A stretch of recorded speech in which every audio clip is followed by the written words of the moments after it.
గువాహటి వేదికగా Rajasthan royal Challengers Bengaluru match లో చోటు చేసుకున్న ఒక సంఘటన ఇప్పుడు పెద్ద వివాదంగా మారింది. రాజస్థాన్ రాయల్స్ జట్టు మేనేజర్ రోమీ బీందర్ డకౌట్ లో మొబైల్ ఫోన్ ఉపయోగించినట్లు టీవీ కెమెరాల్లో రికార్డ్ అయింది.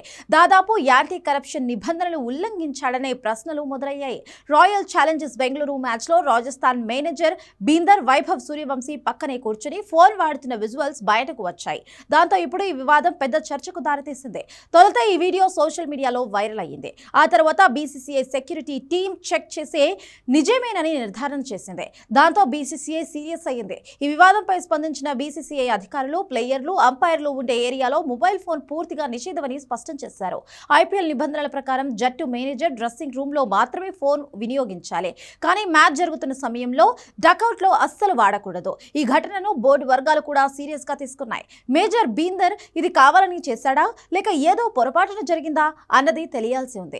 తెలియక చేసినా కూడా ఇది నిబంధనలను ఉల్లంఘించడం కిందే వస్తుందని బీసీసీఐ అధికారులు చెబుతున్నారు. ఇలాంటి విషయాల్లో తప్పనిసరిగా చర్యలు తీసుకోవాలని, హెచ్చరిక కానీ మ్యాచ్ కి దూరం చేసే శిక్ష ఏదో ఒకటి చెయ్యాలి అని అంటున్నారు. తుది నిర్ణయం మాత్రం match referee anti corruption unit నివేదిక ఆధారంగా ఉంటుందని ఒక సీనియర్ అధికారి తెలిపారు. ఇక ఈ ఘటనపై బీసీసీఐ యాంటీ కరప్షన్ యూనిట్ రంగంలోకి దిగనుంది. బీందర్ పై నివేదిక సమర్పించిన తరువాత ఏ చర్యలు తీసుకోవాలి అనేది ఫైనల్ కాబోతోంది.